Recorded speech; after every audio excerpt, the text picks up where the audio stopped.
Um momento em que uma civilização, uma episteme entra em declínio, né? Enquanto a outra episteme está subindo. A outra episteme que está subindo, e claro, ainda não é hegemônica, ainda não é predominante, ainda é anônima, ainda é rizomática em grande parte, ainda é dessa maneira, porém é assim mesmo, o Império Romano acabou. O Império Americano está acabando.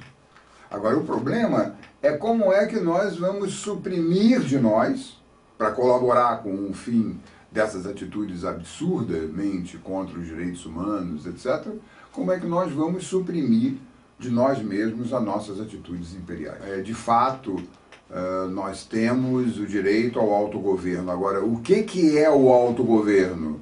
O autogoverno não é o caos. O autogoverno não é cada um fazer o que quer.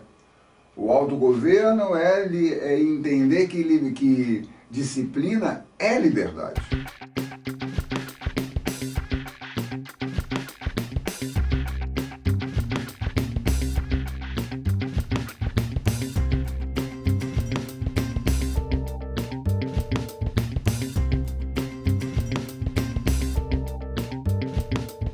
É importante a gente compreender que nós estamos vivendo uma época na qual nós fomos totalizados pelos rendimentos. Ou seja, para se tomar uma atitude, a tendência é que se leve em conta se vai se ganhar mais ou menos. E ponto. Parece assim um estado miserável de ser, porém é exatamente essa que é a questão que nós estamos experimentando. Uma miserabilidade da experiência humana. Porque nós estamos efetivamente vivendo uma situação de restrição quase que absoluta de horizontes, de respeito a nós modificarmos a nossa atitude no mundo. Isso é muito complexo. Parece que meu pai dizia quando eu era jovem, algo que eu vejo que ele tem razão. O juízo, que seria mente sustentável, digamos assim, ou entra pela cabeça, ou entra pela pele. A nossa civilização, essa civilização do Ocidente moderno, ela parece que gosta de que as coisas entrem pela pele, né? Então, nós teremos que experimentar, né? Quer dizer, as pessoas terão que experimentar o resultado de ser um gabiru mental. Se nós não mudamos o padrão de consumo o padrão de produção e de consumo, e não conseguimos mudar a maneira como nós nos relacionamos com a violência, nós, a rigor, não estamos fazendo absolutamente nada. Ou pior ainda, estamos fazendo mais do mesmo.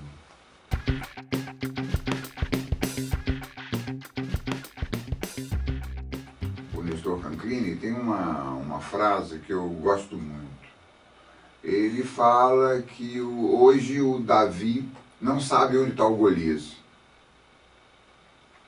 Essa que é a questão central. Ou seja, qual é o lugar onde nós podemos, com uma funda e uma pequena pedra, suprimir o Golias da nossa vida. Ou seja, o Golias hoje é exatamente a redução da complexidade, a redução da multiplicidade, a supressão de todas as maneiras de se conhecer o mundo e de se relacionar e de estar no mundo, a uma única maneira, como eu disse, que é a questão dos rendimentos. Se nós temos apenas um sintoma, é porque nós temos apenas um lugar para acertar a nossa pedra. Ok? E essa pedra, ela hoje certamente, ela é a nossa força de vontade. O que nós estamos experimentando no mundo é exatamente o que nós estamos experimentando na nossa mente, no nosso território mental. Então, Davi precisa entender, e todos nós somos Davi, precisamos entender que o Golias é a nossa própria mente.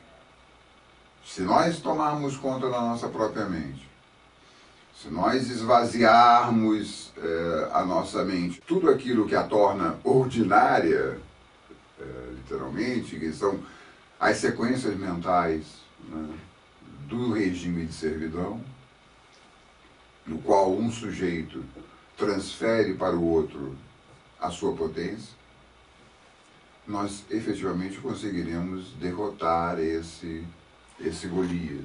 Davi não consegue saber onde está Golias, porque Davi precisa voltar a pensar de uma maneira sistêmica, de uma maneira complexa, de uma maneira transdisciplinar, de uma maneira não dualista. Por exemplo, empresas que mantêm os seus negócios insustentáveis, obtêm lucros e destinam uma parte desse lucro para fazer projetos sociais.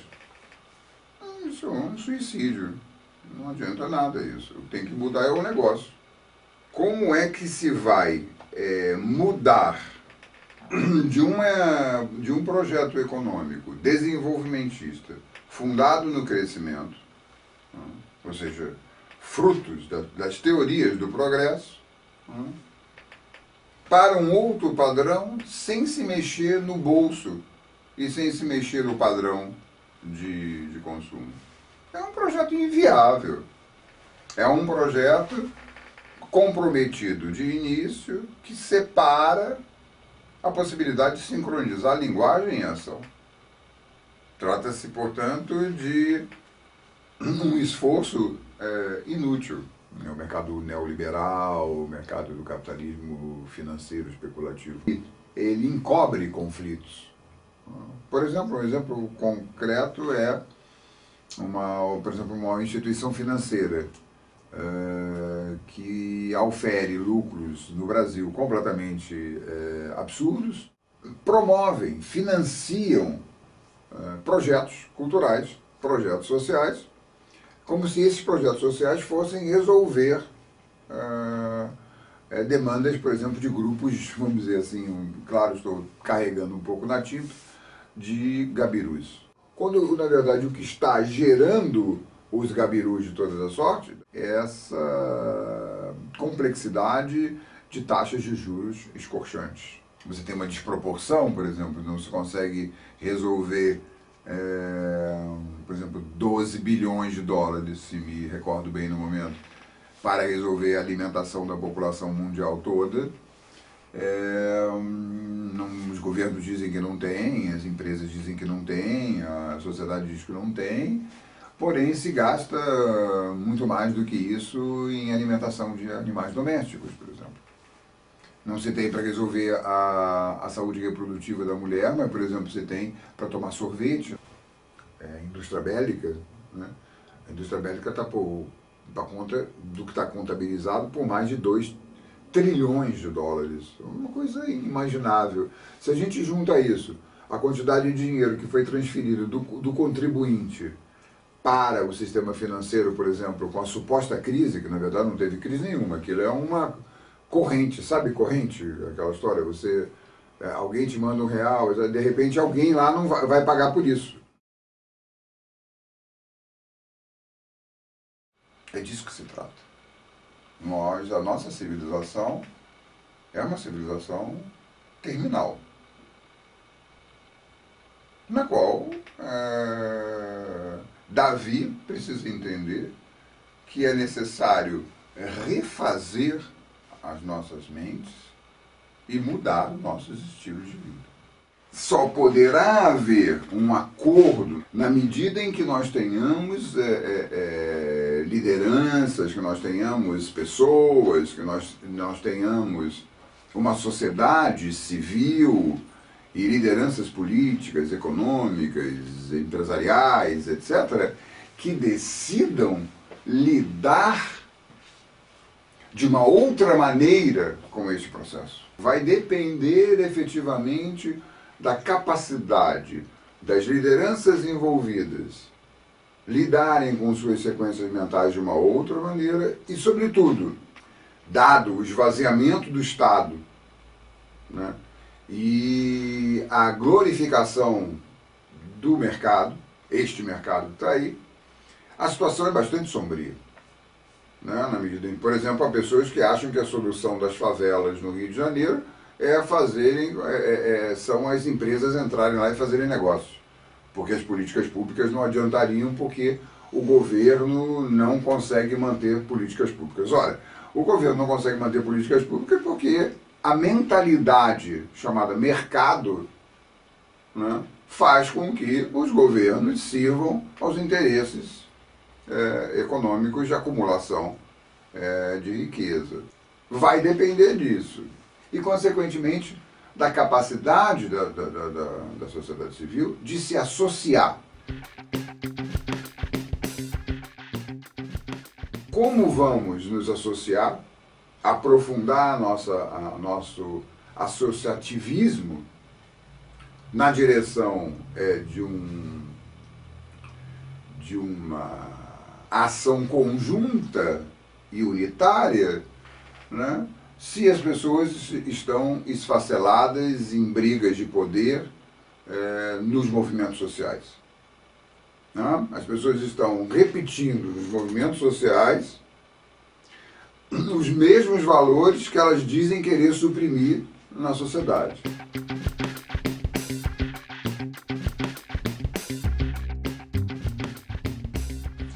A minha proposta é a psicopolítica. A visão psicopolítica, a perspectiva psicopolítica para a economia política e para os estudos culturais. Ou seja, o que eu estou querendo dizer com isso? Primeiro, a superação do conceito de subjetividade. O que é o objetivo, por exemplo, aqui? A tela na qual você está me assistindo, o microfone que está gravando a minha voz, a cadeira na qual eu estou sentado. Sim, professor, isso aqui é concreto.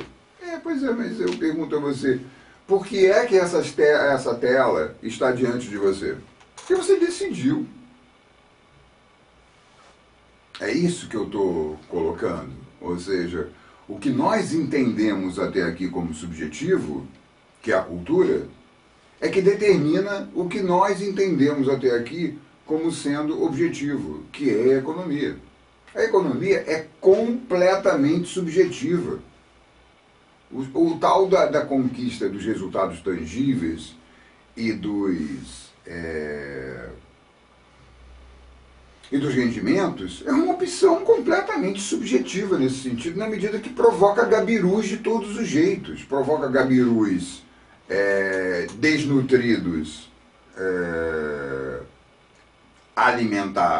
do ponto de vista alimentar, e produz gabirus desnutridos do ponto de vista afetivo, moral, ético. É uma civilização de gabirus. Ora, como é possível você sustentar um modelo econômico que vai produzir gabirus em ambas essas faces, a não ser porque você acredita que a vida é produção de gabirus? Portanto, precisamos caminhar sob uma perspectiva psicopolítica para que possamos, então, dominar o processo de formação da nossa vontade. Porque a nossa vontade é que nos move no mundo.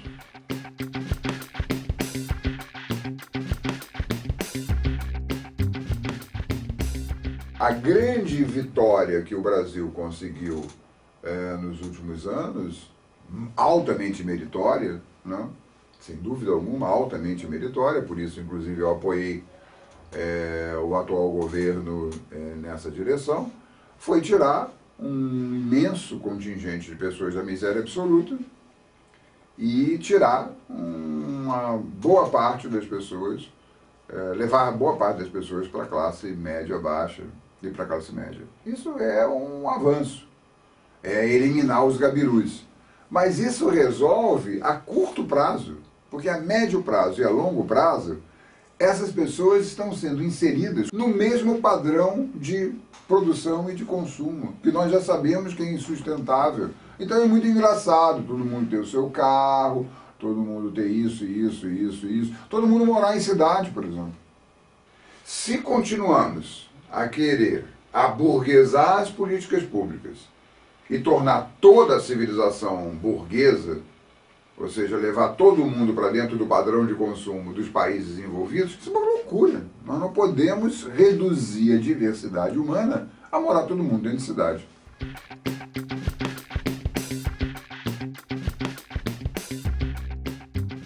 Como é que mesmo as pessoas de esquerda, as pessoas de transformação social, as pessoas doidas, as pessoas no bom sentido, as pessoas artistas, etc. Quando você vai na casa delas e a casa delas não é padrão revista de decoração, como a maior parte delas, quando você entra na casa delas, você me desculpe, a casa é simples. Eu nunca vi uma pessoa dita rica, nesse contexto que a gente está falando, pedir desculpas por causa do sofá dela, de veludo, de 20 mil reais. As pessoas estão acreditando que ser feliz é ser rico. Desta maneira. É a delusão. E o que é a delusão? A delusão é exatamente essa bolha desse padrão de produção e de consumo, nos quais a maior parte das pessoas está capturada e em relação à qual existe uma realidade subjacente que as pessoas não querem entrar em contato. Elas estão num surto. Se nós formos olhar os dados estatísticos, nós vamos ver que a situação está se agravando, como nos Estados Unidos, a pobreza aumentando, como a devastação na Europa, etc. A insatisfação das várias primaveras, né?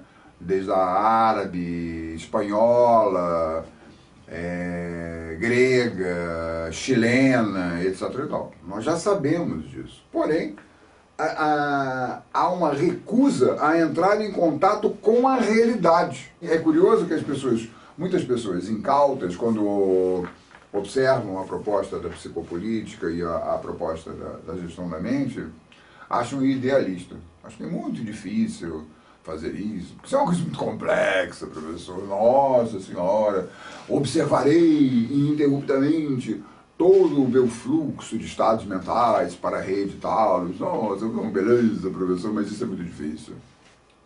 Mas eu pergunto o seguinte, o que é mais difícil? Fazer essa tarefa que realmente não é nada fácil? Ou a tarefa de nós suportarmos a insustentabilidade? O medo, a violência, os assaltos, os estupros, as drogas, as pessoas abandonadas, os gabirus de todas as formas, as crianças estupradas, a sexualidade produzida por escravos sexuais, o tráfico humano, o tráfico de órgãos, as guerras, as mutilações, a tortura. O que mais que vocês querem que eu diga para vocês? A gente vê aonde que está a vontade das pessoas. E se nós não temos, então, essa vontade consolidada como política pública, não temos essa vontade consolidada como orientação do mercado, resta a cada um de nós, né, ocuparmos o nosso território mental para nos associarmos cada vez mais com mais e mais pessoas, né, e podemos, então, trabalhar com os recursos, por exemplo, que a cultura digital nos disponibiliza, trabalharmos para levantarmos primaveras, e não só primaveras, mas verões, outonos e invernos, e ainda mais que com as mudanças climáticas, todas essas estações acontecem no mesmo dia. Então, na verdade, trata-se de um alerta, né, na qual se torna absolutamente fundamental que todos nós tomemos conta, literalmente, observemos analiticamente todos os nossos pensamentos, todos os nossos afetos e todas as nossas percepções, para editar quais são aqueles estados mentais que vão informar a nossa ação no mundo.